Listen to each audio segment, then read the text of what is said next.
रब के मेहमान तुझसे बख्शिश का है सामान। माहे रमजान रमजान आया, रमजान आया, रमजान आया, रमजान आया, रमजान आया, रमजान आया।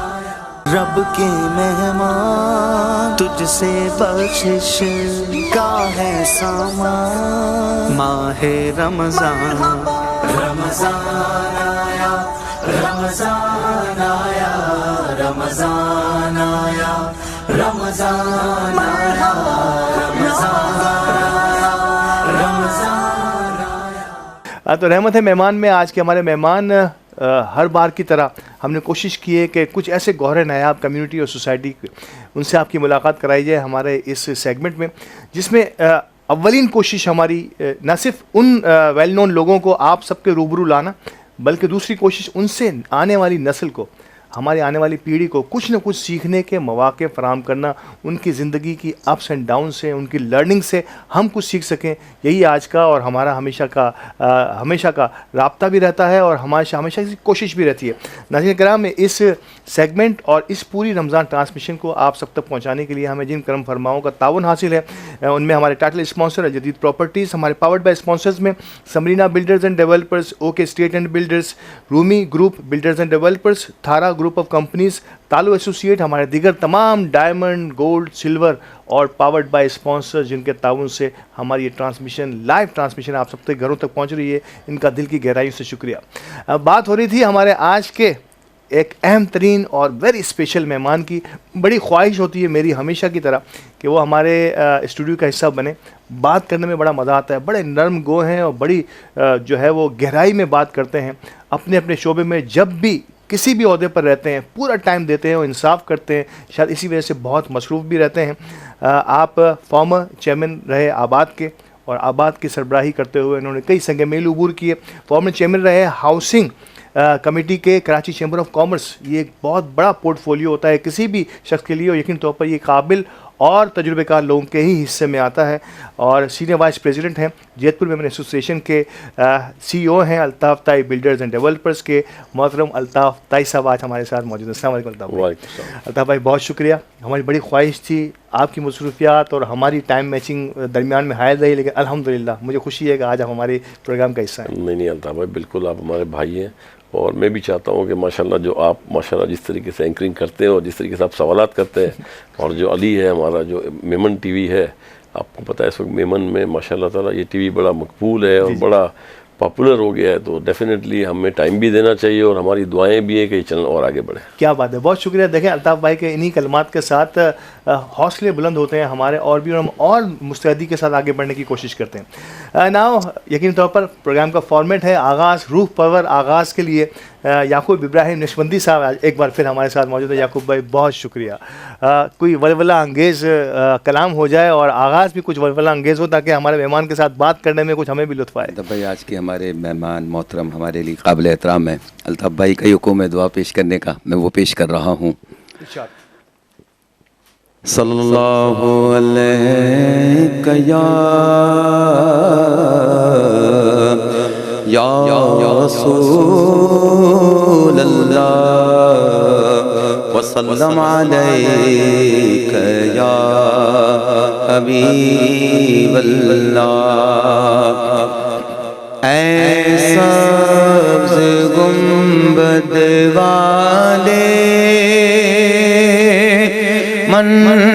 मंजूर सदा करना, जब वक्त नज़ाए दीदार अता करना। और मैं कब्रे अंधेरी में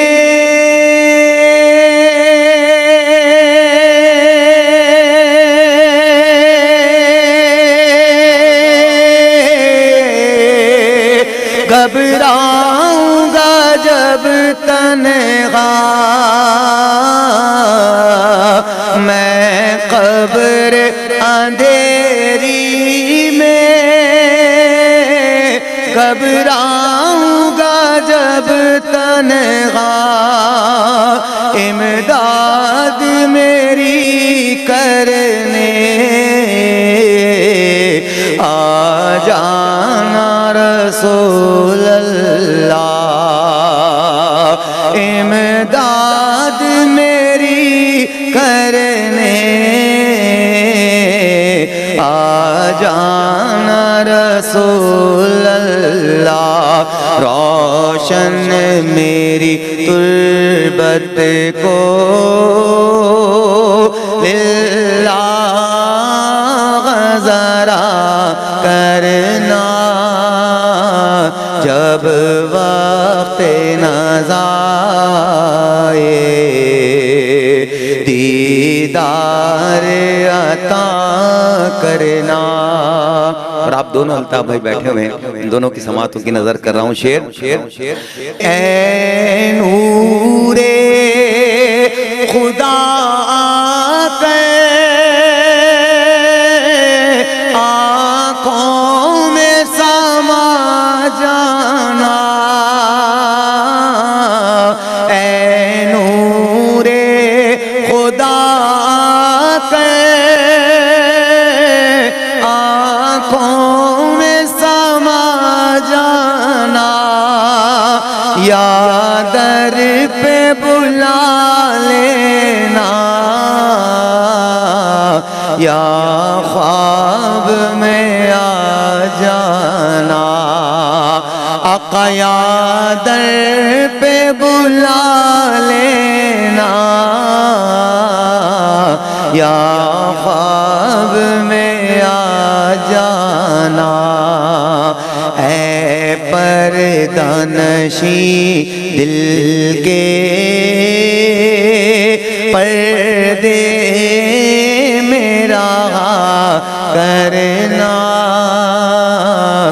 जब वक्त नज़ाए दीदार अता करना। सुभान अल्लाह, सुभान अल्लाह। जब वक्त नज़ा आए दीदार अता करना। ये थे हमारे हरदिल अजीज़ मोहतरम याकूब इब्राहिम नक्शबंदी साहब।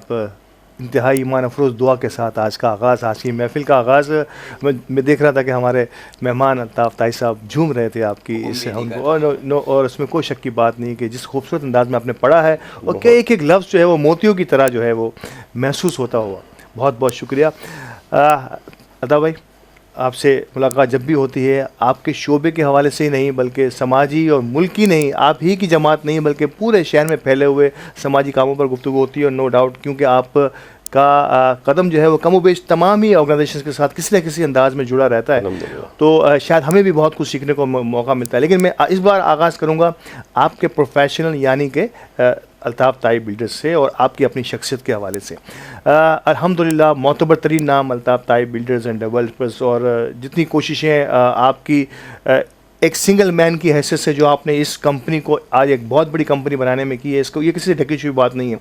लेकिन हमारे प्रोग्राम का फॉर्मेट ये है कि मैं उस शख्सियत के बारे में को बताना चाहता हूँ कि उन लोगों को पता चले कि आज जो कामयाब farmer chairman ABAD, former chairman housing committee Karachi chamber of commerce और अल्ताफ़ ताई CEO अल्ताफ़ ताई बिल्डर्स एंड डेवलपर्स, किसी ज़माने में तो वो भी तो छोटे हुआ करते होंगे। तो अव्वलीन ज़माना अल्ताफ़ ताई का किन गलियों में गुजरता है, किन दोस्तों के साथ गुजरता है, और बड़ा यादगार ज़माना होता है, उससे भूला नहीं जा सकता। बहुत पुरानी बात आपने बताई। बिल्कुल गलियों में घूमते थे, ये सोचते थे कि महीने के 10,000 रुपये कैसे कमाएं। वो टाइम भी याद था। मोटरसाइकिल थी, अल्लाह का शुक्र अदा करते थे, माँ की दुआएं थी, सोच थी कि अल्लाह ताला देगा और अल्लाह ताला से बड़ी उम्मीद थी। हस्बी अल्लाह ला इलाहा इल्ला हुवा तवक्कल तो रब्बुल अर्शिल अज़ीम।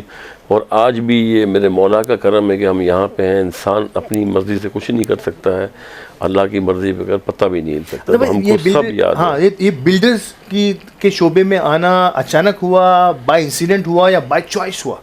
नहीं, माशाल्लाह अल्लाह पाक के शुक्र से मैंने बड़े प्रोफेशंस किए हैं, बड़ा इंपोर्ट भी किया एक टाइम पे। इसके बाद फिर अल्हम्दुलिल्लाह टेक्सटाइल एक्सपोर्ट का काम भी किया था एज ए कमर्शियल एक्सपोर्टर्स। फिर इसमें टेक्सटाइल के कोटे का हमारा बहुत बड़ा काम था, जिसमें भी अल्हम्दुलिल्लाह अल्लाह ने हमको बड़ी इज़्ज़त दी थी। पर वो 2004 में जब वो ख़त्म हो गया, उससे पहले हम 10 साल तक टॉप में थे। इसके बाद फिर अल्हम्दुलिल्लाह टेक्सटाइल इंडस्ट्री लगाई। फिर टेक्सटाइल इंडस्ट्री के बाद जब हमने गारमेंट्स की फैक्ट्री लगाई, फिर वो बंद करने के बाद फिर हम कंस्ट्रक्शन की लाइन में आ गए, क्योंकि माशाल्लाह ये लाइन भी बड़ी अच्छी थी, रिनोन लाइन थी, बरकत वाली लाइन है। और सबसे बड़ा क्या है कि आप इसमें बहुत बड़ी जॉब क्रिएटिविटी करते हो। तो ये अल्हम्दुलिल्लाह लगाई। पैरेलल हमने एक इंडस्ट्री लगाई टेक्सटाइल की, लूम्स की, उसमें भी चलाया। उधर भी मैं एसोसिएशन में चैम्बर का चेयरमैन रहा हूँ। जी हाँ, लूम एसोसिएशन का भी चेयरमैन रहा हूँ माशाल्लाह। वहाँ भी तकरीबन 1 साल 1.5 साल में चेयरमैन हो गया था, जो बड़े साल से बनती नहीं थी। अल्लाह माँ, तो ये सब माँ की दुआएँ हैं, ये अल्लाह की मेहरबानी थी। और इसके बाद पैरेलल चल रहे थे, हम लोग भाई साथ काम करते थे, तो ये कंस्ट्रक्शन का काम भी पैरेलल चल रहा था और फिर टेक्सटाइल का भी काम पैरेलल चल रहा था। फिर टेक्सटाइल जब अभी थोड़े टाइम पहले 3 साल पहले भाई लोग अलग हुए, तो वो टेक्सटाइल की हमने इंडस्ट्री बंद की और अल्हम्दुलिल्लाह अपने अपने काम अब सब बिल्डर से कर रहे हैं। अच्छा अता भाई, एक ख़ास बात जो मैंने आपकी शख्सियत में नोट की है, जहाँ भी गए, जहाँ भी कदम रखा, उसके आला तरीन प्लेटफॉर्म पर, वो समाजी प्लेटफॉर्म होता है, उसमें कोई इनकम का जरिया नहीं होता, उल्टा अपनी जेब से कुछ लग जाता है। और सबसे कीमती चीज़ किसी भी कारोबारी आदमी की जो है वो उसका टाइम होता है। वो टाइम बेपनाह सर्फ होता है। मतलब ये जो एक शौक़ है कि जो काम अपनी मेरी ज़ात से ठीक हो सकता है, बेहतर हो सकता है और लोगों को सीखने का मौका मिल सकता है, वहाँ ऐसे किसी भी जो है ना मौके को आपने ज़ाया नहीं किया। मैं सारे आपके पोर्टफोलियो पे देखूँ तो अल्हम्दुलिल्लाह चेयरमैन की हद तक और प्रेसिडेंट की हद तक आप रहे हैं। ये जो शौक़ है, ये जो लीडरशिप और दूसरों को सिखाने का जज्बा है, ये कब से मौजूद हुआ? कि स्कूल लाइफ से ही बड़े डिबेटर रहे? और बिल्कुल स्कूल लाइफ से ही था। क्रिकेट खेलते थे, उसमें भी कैप्टन थे अल्हम्दुलिल्लाह, उसमें भी कैप्टन थे, तो थोड़ा सा लीडर बनने का शौक भी था। और देखिए जो आप प्रोफेशन करते हैं, देखिए प्रोफेशन ऐसी चीज़ है ना कि जो आदमी का प्रोफेशन होता है उसमें अगर आदमी आगे बढ़ के नहीं करता है, क्योंकि देखिए ये सब चीज़ें जब आप डिलीवर करते हैं तो देखिए नो नॉलेज विदाउट कॉलेज ना, तो डेफिनेटली एक ओहदे पे रह के आपको नॉलेज मिलती है, आपके कॉन्टेक्ट्स होते हैं, फिर आप लोगों को फैसिलिटेट करते हो। जब आप अच्छी नीयत से लोगों को फैसिलिटेट करते हो तो अल्लाह भी आपके कामों को आसान कर देता है और आपकी मदद करता है। ये अल्लाह का एक निज़ाम है। बिल्कुल सही। तो कोशिश ये होती है कि काम करें तो टूट के करें, जो भी काम किया टूट के किया। और सबसे बड़ा क्या है कि मैंने देखा है, बड़े बड़े लोगों को देखा है कि बड़े बड़े लोग एक सक्सेस नहीं मिलती। हमारा अल्लाह की मेहरबानी है, माँ की दुआएं हैं कि अल्लाह ताला ने कामयाब करा, और अल्लाह ताला अपने प्यारे हबीब के फत के आगे भी वही दुआ करते हैं कि अल्लाह कामयाब करे। माँ की अज़मत से तो कोई इनकार नहीं है, और माँ की दुआओं के वसीले से आज ये सब कुछ भी कायम है। और आपने देखा होगा हमारे CEO अली कोडल साहब भी हमेशा से पूरी कोशिश करते हैं कि माँ की दुआओं के साए में ही हमेशा हर कदम आगे बढ़ाते हैं। और आज इसका जिक्र आज अल्ताफ़ भाई ने भी किया। सर थोड़ी सी बात में आवाज़ से हट के कराची चैम्बर ऑफ कॉमर्स का जिक्र करूँगा। हाउसिंग कमेटी के आप हेड रहे हैं। Karachi chamber of commerce housing in a sense क्या बिल्डिंग और कंस्ट्रक्शन से वाबस्ता आपके मेम्बरान की तकालीफ को दूर करना, या हाउसिंग को ऐसे प्रोजेक्ट्स गवर्नमेंट को बताना कि किस अंदाज से इसको आगे ले जाया जा सकता है? देखिए कराची चैम्बर ऑफ कॉमर्स भी कराची का हिस्सा है ना, और जो हाउसिंग जो इंडस्ट्री है आबाद, वो पूरे पाकिस्तान का प्लेटफॉर्म है। तो हम पूरे पाकिस्तान को रिप्रेजेंट करते हैं। We office in Lahore, we office in Hyderabad, we office in Gwadar. तो ये कराची, और आपको पता है हाई राइज जो वर्टिकल कंस्ट्रक्शन है सबसे ज़्यादा कराची में होती है। तो जो भी हमारे प्रॉब्लम्स थे वो उस वक्त कराची चैम्बर से भी हम हर जगह इस प्लेटफॉर्म पे जाते थे। जैसे DGSBCA को हमने बुलवाया था, वहाँ पे कोई प्रॉब्लम्स था, यूटिलिटीज़ का हमें प्रॉब्लम्स था, तो वो इमीडिएटली आता था। तो कराची चैम्बर से भी हमको बड़ा फ़ायदा मिला कि इसका बाकायदा अल्हम्दुलिल्लाह एक सेक्शन इन्होंने दिया हुआ है कि हाउसिंग में जो फैसिलिटेट है कराची चैम्बर भी चाहेगी कि हमारे तवस्सुस से लोगों को फैसिलिटेट हो। अच्छा, और मिनिमम कॉस्ट के साथ भी एक ज़माने में बड़ी कोशिशें चल रही थी कि मिनिमम कॉस्ट के साथ कोई ऐसी हाउसिंग प्रोजेक्ट को आगे बढ़ाया जाए। पॉसिबल आप समझते हैं कि ये मुमकिन क्यों नहीं हुआ? इसलिए कि इम्पॉसिबल चीज़ थी ये इम्पॉसिबल चीज़ थी। देखिए हमारे यहाँ इन्फ्लेशन इतना है कि no one can bear it ना। हमारे यहाँ आप समझिए इन्फ्लेशन, डिवैल्यूएशन, बिकॉज कि हम इम्पोर्ट बेस्ड कंट्री हैं, तो डिवैल्यूएशन की वजह से फिर जब इन्फ्लेशन होता है तो रोज़ जो लोगों की जो सैलरीज वगैरह वो इतनी बढ़ जाती हैं कि इसके बाद फिर आप कोई चीज़ को कंट्रोल नहीं कर सकते हो। और जब कोई चीज़ आप इंपोर्ट करते हो तो रॉ मटेरियल इतना महंगा हो जाता है। जैसे आयरन एंड स्टील था ₹1,00,000 का, 3 लाख रुपए तक गया। 3 लाख में हमने स्ट्राइक की थी इन द जी, मुझे फर्स्ट याद है, टाइम इन वो द आप ही के हिस्ट्री दौर ऑफ की बात आबाद, थी। जी, जी। और हम नीचे लेके आए थे, लेकिन क्योंकि हमें करनी थी, हमारे मेंबर्स थे, हमारे मेंबर्स बहुत परेशान थे, तो अल्लाह का हमने कामयाब किया। आज भी तकरीबन 2,60,000 रुपये है। तो आप मुझे बताएं, सीमेंट की बोरी कार्टिलाइजेशन की वजह से अभी 1,000 रुपये की है। 1,000 रुपये के हम लूज सीमेंट देते हैं, 1,050 1,100 रुपये की। तो आप मुझे बताएं, ऑलमोस्ट हमारी जो खपत है 1 स्क्वायर फुट पे, वो तकरीबन 1.1 बैग है। अगर हम मोर और लेस लें तो 1200-1300 रुपये की तो हम खाली सीमेंट लेते हैं। ऑलमोस्ट जैसे आयरन है, अगर हम हाई राइस पे जाते हैं तो ऑलमोस्ट समझ लें आप 15 पाउंड की 14 पाउंड की क्वालिटी होती है, तो वी नीड 6 kg। 6 kg का मतलब हुआ, अगर हम 250 या 260 रुपये टन लेते हैं तो 1700-1800 रुपये के, तो ये 2 आइटम में खाली 2800 रुपये की है।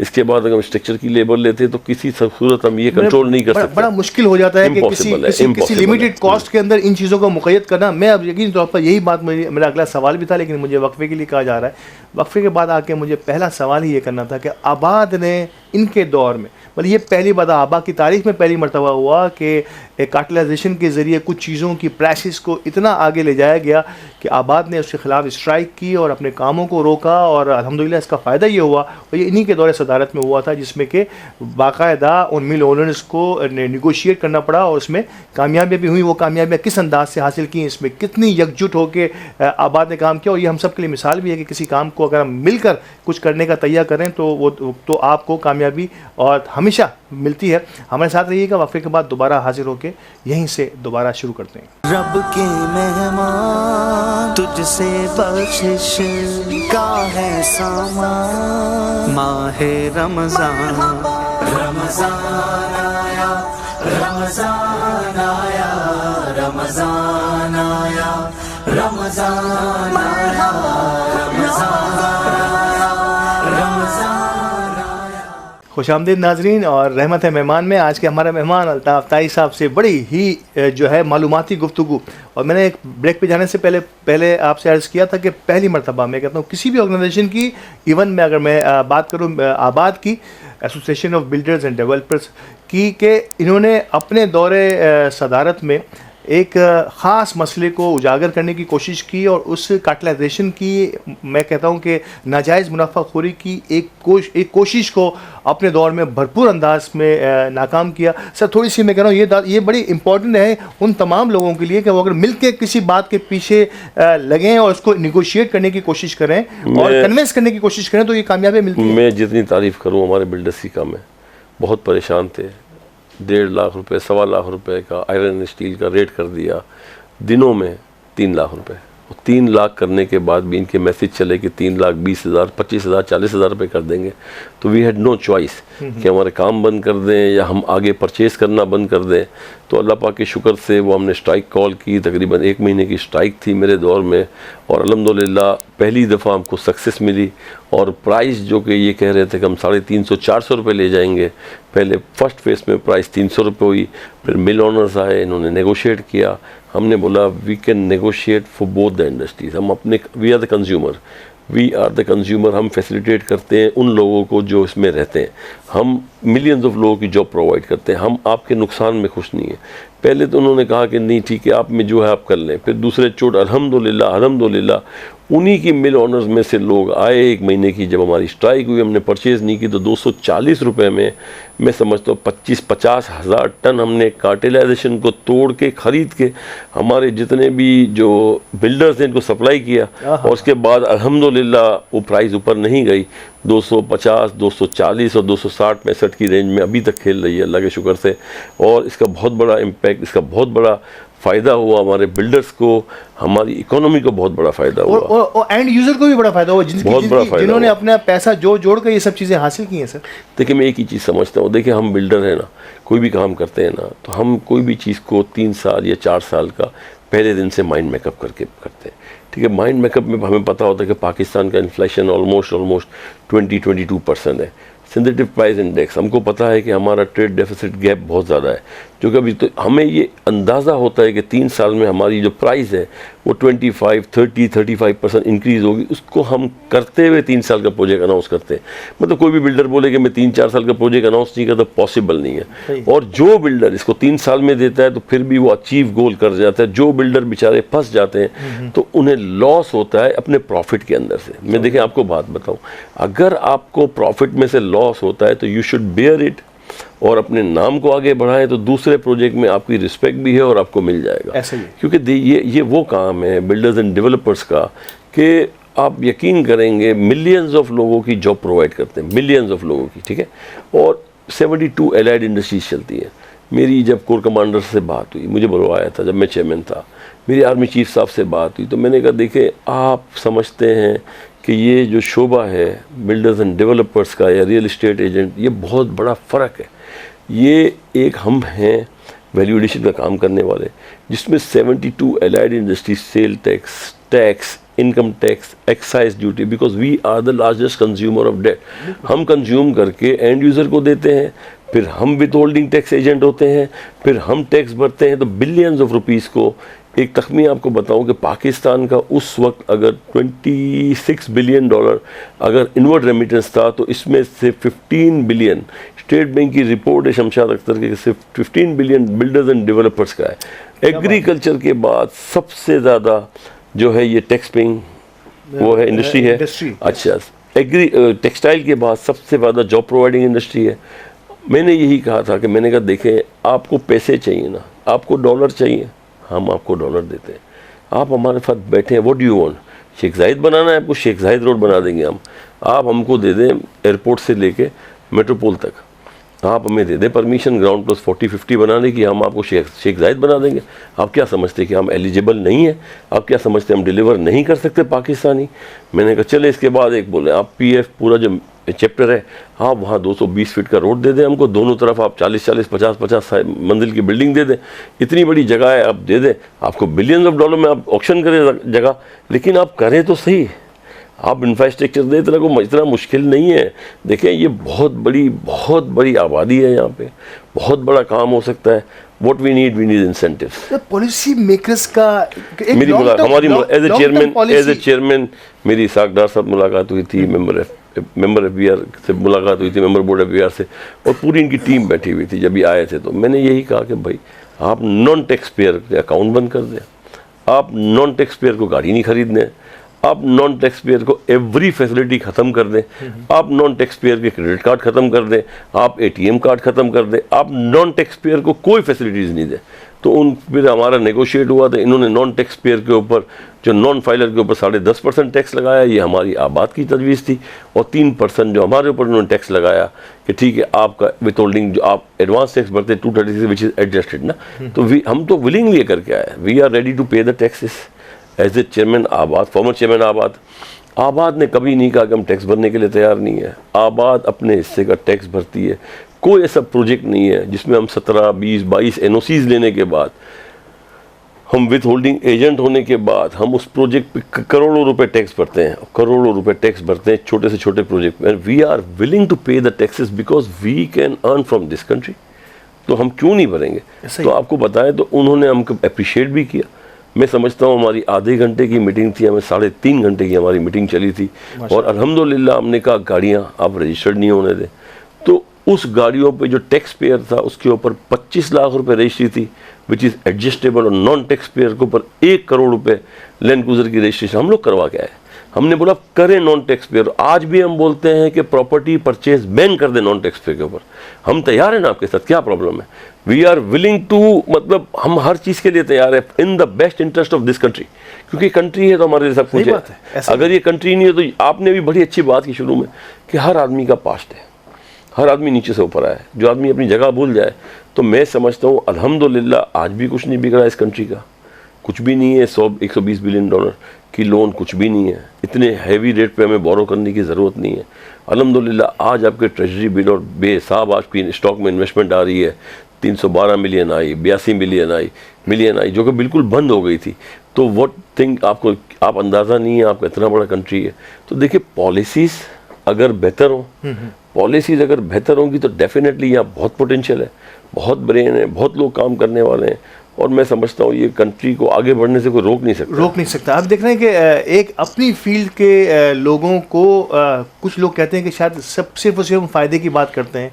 टैक्स की तरफ माइल करना, हुकूमतों को तजावीज़ देने का, आप इस तरह से टैक्स लेकर अपनी इकॉनमी को हमारी जो है वो बैलेंस कर सकते हैं, कदमों पर खड़ा कर सकते हैं हम इसे, ना कि ये कि हम दूसरे ऐसे इदारों के पैरों में पड़ें और चंद बिलियन डॉलर्स के लिए हम अगर अपने ही सिस्टम को, पॉलिसी को बेहतर करने की कोशिश करेंगे तो ये लोग खड़े हैं अपने तमाम साजो सामान के साथ और अपने तमाम मेंबरान के साथ कि वतन को जब भी ज़रूरत होगी, वतन अजीज़ को, ये हमेशा फ्रंट लाइन पे होंगे। एक और बड़ी आपने मुझे आप ही के मुँह से अब तक मैंने सुना है किसी बिल्डर के हवाले से अगर मैं देखूं, आपने कहा था हमारी जो जॉब है, हमारी जो प्रोफेशन है ना, ये इसमें दुआओं का बड़ा अमल दखल होता है हमारे साथ, क्योंकि इन्वेस्टर अपनी जगह नो डाउट वो भी मुनाफे के लिए काम करता है। बहुत सारे लोग अच्छी राइश का ख्वाब देखने के लिए अपने जमा पूंजी, ज़िंदगी भर की जमा पूंजी, कुछ चीज़ें सेल करके वो आपके साथ जुड़ते हैं इस ख्वाहिश के साथ कि यार, और फिर यकीन तौर पर अगर वो ख्वाहिश उनकी उसी अंदाज से पूरी हो जैसे उन्होंने सोचा था, जैसे ख्वाब उन्होंने देखे थे,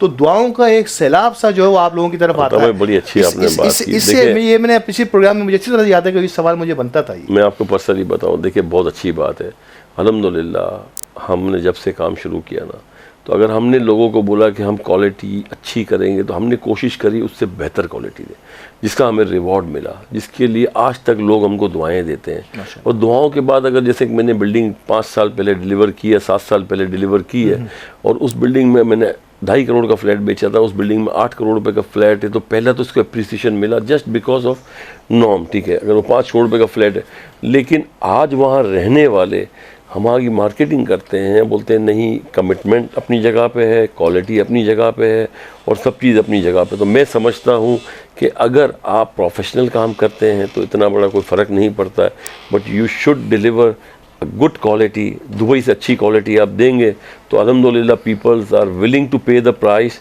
to the developer and builder who deliver the thing. जैसे आप एक गाड़ी लेते हो, कोरोला लेते हो, एक मर्सिडीज लेते हो, एक BMW लेते हो, इस तरीके से हमारे में भी क्वालिटीज बिल्कुल ऐसे ही है, और प्राइस भी इसी तरह मिलती है। अच्छा, एक और चीज़ जो मैंने कल अभी हमारे एक मेहमान से पूछी थी, माशाल्लाह अब बिल्डर्स जो है वो टेक्नोलॉजी का इस्तेमाल भी जो है ना वो लेके आ गए हैं, और ये बड़ी खुशाइन बात है।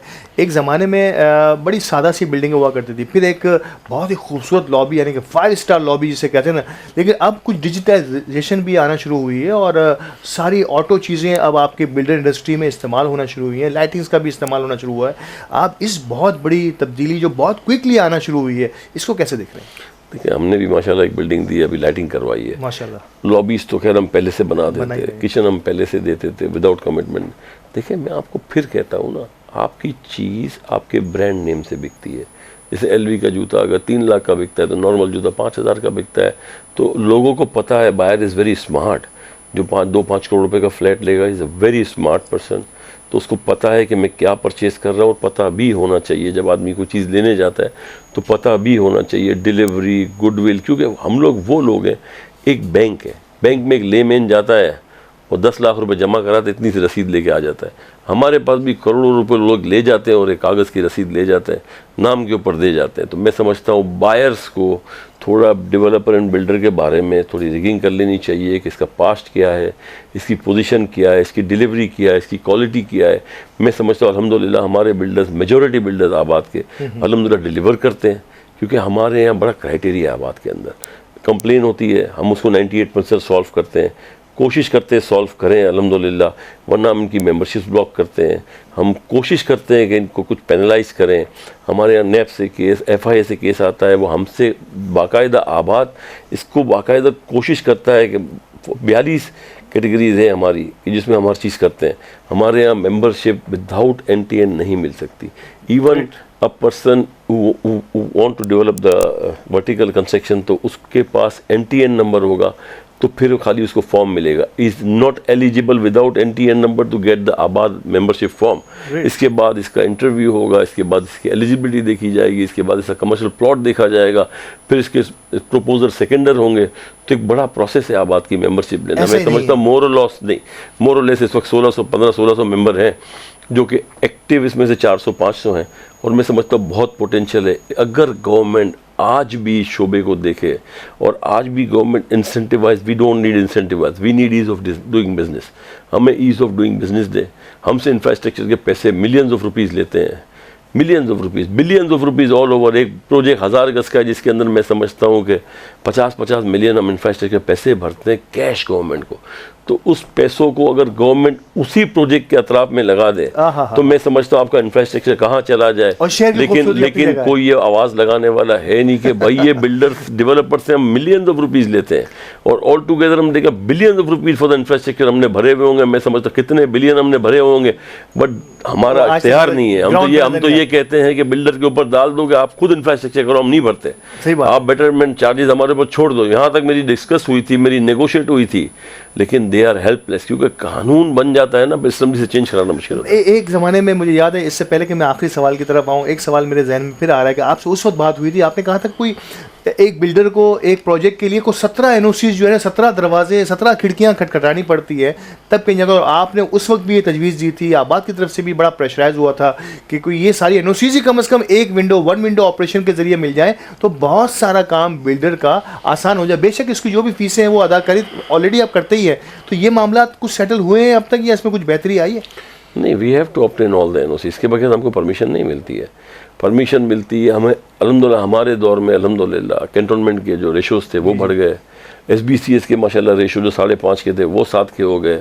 और इसके बाद अल्हम्दुलिल्लाह हमें काफ़ी फैसिलिटीज़ हुई कि ज़ाहिर बात है एक प्लॉट, उसी प्लॉट पे अगर आप कुछ ज़्यादा फ्लोर मिल जाते हैं, कुछ ज़्यादा मिल जाती है, तो हमें क्या है कि वही चीज़ हम पब्लिक को जाके देंगे। देखिए आपसे बिल्कुल 1 घंटा शहर है दुबई से हम समझते हैं कि इस वक्त हम दुबई की टक्कर की कंस्ट्रक्शन कर रहे हैं। बिल्कुल ऐसा ही। आप अगर प्रोजेक्ट्स देखेंगे तो मैं समझता हूँ कि हो सकता है हमने काफ़ी जगह दुबई को बीट भी किया है कि अल्हम्दुलिल्लाह उनसे अच्छी कंस्ट्रक्शन कर रहे हैं, कोशिश कर रहे हैं, जिसके हमें फल भी मिल रहे हैं।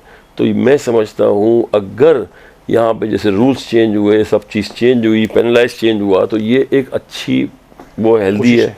अब गवर्नमेंट को इंफ्रास्ट्रक्चर देना चाहिए जिसके वो हमसे पैसे ले रही है। अगर हम कोई हाई राइज कंस्ट्रक्शन करते हैं तो गवर्नमेंट पैसे लेती है। जिस तरीके से हमने एक प्रोजेक्ट में लेता हूँ, हम प्रोजेक्ट लेते हैं तो मैं प्रोजेक्ट लेता हूँ तो वेरी फर्स्ट डे अगर मुझे ग्राउंड प्लस 15 बनाना तो वेरी फर्स्ट डे मैं उसका वाटर एंड सेवरेज का चालान भरता हूँ पर स्क्वायर फुट, जो कि 9 रुपये था, अभी तो और बढ़ गया है। तो एक एक प्रोजेक्ट के 50-50 लाख रुपए इनिशियली डे हम ले लेते हैं क्योंकि साल के बाद तो उसने बढ़ना ही है, तो हम इनिशियली ले लेते हैं। तो ये गवर्नमेंट को उसके पैसे मिलते हैं। जब आपको करोड़ों रुपए मिलते हैं आपको वाटर एंड सेवरेज बोर्ड की इंफ्रास्ट्रक्चर के, तो why are you not spending on this project? SBC हमसे बेटरमेंट चार्ज लेती है, हर चीज़ लेती है, सोसाइटी करोड़ों रुपए का फॉरवर्डेशन के हमसे पैसे लेती है। तो ये पैसे सोसाइटी के अकाउंट में पड़े हुए, सेविंग अकाउंट से सोसाइटी चलती है। ये SBCA में आज बिलियंस ऑफ रुपीज़ पड़े हुए, इंफ्रास्ट्रक्चर को इनको वाटर एंड सेवरेज बोर्ड वाले को देना पड़ता है, उनको हम अलग भरते हैं, सारे इदारे में हम अलग भरते हैं। यही पैसे अगर कराची के इंफ्रास्ट्रक्चर पर खर्च हो जाए तो मैं समझता हूँ जहाँ प्रोजेक्ट्स बने हुए हैं, अब जब प्रोजेक्ट्स बन रहे हैं वो तो विसिनिटी बहुत आगे हो जाए। क्या बात है। देखिए ये कुछ चीज़ें ऐसी होती है, मैंने कहा ना बहुत कुछ सीखने को मिलता है कि बिल्डर जो है वो एक बिल्डिंग के आगाज़ से कबल ही बहुत सारे चार्जेस ऐसे दे रहा होता है और उसमें एक सबसे जिससे कहते हैं कि वैसिलिटी को बेहतर बनाने के लिए, सराउंडिंग्स को खूबसूरत बनाने के लिए, उसको और बेहतर करने के लिए वहाँ रहने वालों के लिए और सराउंडिंग्स के लोगों के लिए चार्जेस पे की होते हैं, लेकिन शायद बदकिस्मती से वो ग्राउंड पर हमें नज़र नहीं आते। और यही कोशिश है, यही सीखने का हमें मिलता है, जिसके लिए ये तमाम सिपाही जो है। अभी दुबई गया था मैं बिजनेस डे में, तो मैं गया, हमारे पैटर्न चीफ के प्रोजेक्ट में 5 बेसमेंट थे और मैं इजीली 5 बेसमेंट में चला गया। मेरा एक ड्रीम था, मैं I was the first builder, मैंने मेन शाहरा फैसल पे 5 बेसमेंट बनाए। लोग बोलते थे कि 5 बेसमेंट इट्स नॉट पॉसिबल। अल्लाह के शुक्र से आज एग्जिस्ट कर रहे हैं, 5 बेसमेंट हो गए, ग्राउंड फ्लोर हमने डबल बनाया तो 5वीं मंजिल है और स्टिल 10 फ्लोर और हमें जाना है इंशाल्लाह ताला। तो देखिए, if there the will there the way, you have to deliver. आपके कमिटमेंट्स को आपको पूरे करने हैं।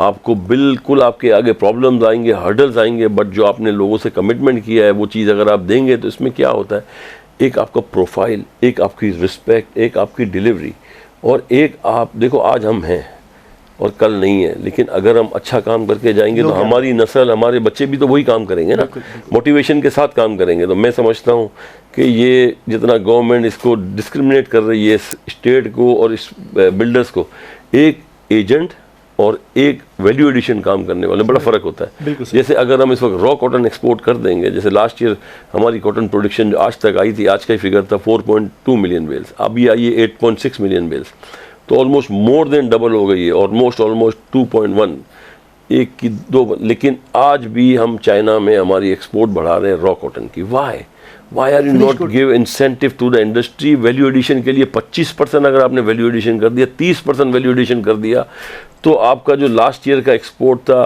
कम्युनिटी समरी थी 29 बिलियन की, अगर 25% बढ़ती है तो आपका ऑलमोस्ट 7.5 बिलियन, 7.3 बिलियन का एक्सपोर्ट बढ़ता है। आपका आईटी इस वक्त इतना अच्छा है कि अल्हम्दुलिल्लाह मैंने इस वक्त 3 ऑफिस टावर अनाउंस किए हैं और मेरे पास बायर हैं और स्टिल 4 में और कर रहा हूँ, तो इतनी डिमांड है। तो इतना बड़ा आपका आईटी का बढ़ रहा है, तो इंसेंटिव आप दो, आप टैक्स में इंसेंटिव नहीं दो, आप इनको इंसेंटिव दो ईज ऑफ डूइंग बिजनेस के लिए।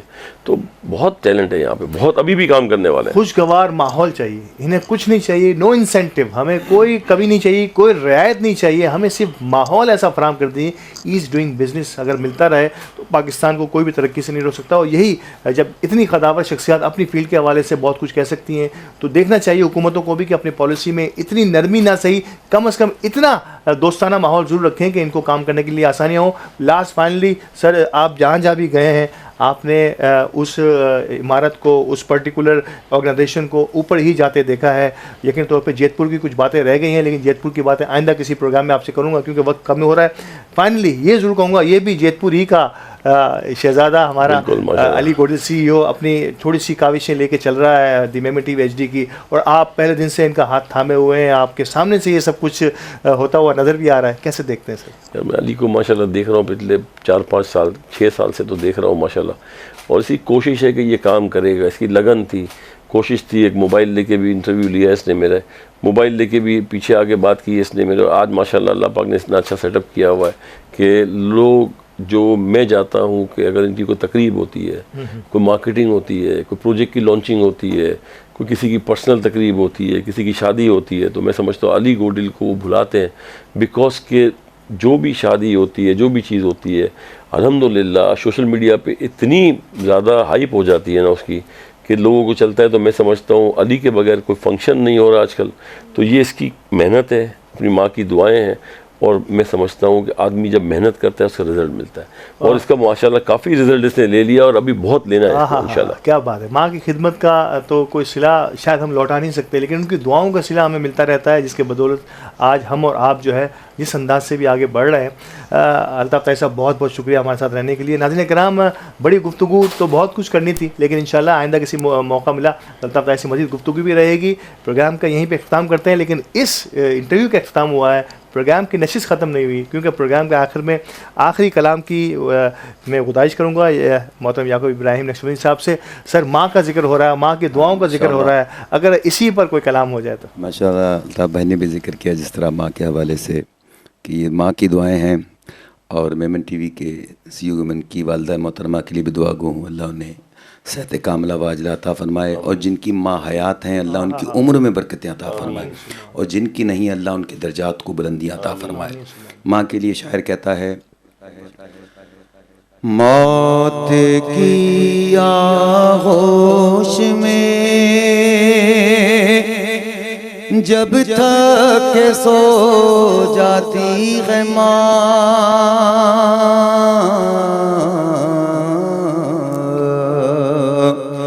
अरे दुनिया में जब तूने लब खोला कोई रिश्ता याद नहीं था, सबसे पहले माँ बोला, मेरे अपनों ने मेरी मौत सदा रखी थी, मेरे दुश्मन ने मेरी मौत क़ज़ा रखी थी, लेकिन लोगों मुझे कुछ नहीं हुआ, क्योंकि मेरे सर पर मेरी माँ की दुआ रखी थी। मौत की आगोश में जब थक के सो जाती है माँ, तब कहीं जाकर के थोड़ा सा सुकून पाती है माँ, मेरी माँ प्यारी माँ, मेरी माँ प्यारी माँ। प्यारी कहते हैं किसे और ममता क्या चीज़ है। हाँ प्यारी कहते हैं किसे और ममता क्या चीज़ है। कोई उन बच्चों से पूछे जिनकी मर जाती है माँ, कोई उन बच्चों से पूछे जिनकी मर जाती है माँ। और चोट मुझे लगती है, आपको लगती है, लेकिन चिल्लाता कौन है। रूह के रिश्तों की ये गहराइयाँ तो देखिए। हाँ रूह के रिश्तों की ये गहराइयाँ तो देखिए। चोट लगती है हमारे और चिल्लाती है माँ, तब कहीं जाकर के थोड़ा सा सुकून पाती है माँ। अल्ताफ भाई बैठे हैं आप, अल्ताफ भाई, अल्लाह सबका माँओं की दुआओं से दामन भरा रखे। शायर कहता है, मांगती ही कुछ नहीं अपने लिए अल्लाह से। हाँ मांगती ही कुछ नहीं अपने लिए अल्लाह से, अपने बच्चों के लिए दामन को फैलाती है माँ, अपने बच्चों के लिए। जब कोई गम मुझे रुलाता है माँ तेरे आंचल में मैं छुप जाता हूँ। मांगती कुछ नहीं अपने लिए अल्लाह से, अपने बच्चों के लिए दामन को फैलाती है माँ, तब कहीं जाकर के थोड़ा सा सुकून पाती है माँ। फिर मुस्कुराई जिंदगी, आया है रमज़ान, रब की नेमत है रमज़ान, रब की नेमत है रमज़ान, रब की नेमत है रमज़ान, रब की नेमत है रमज़ान।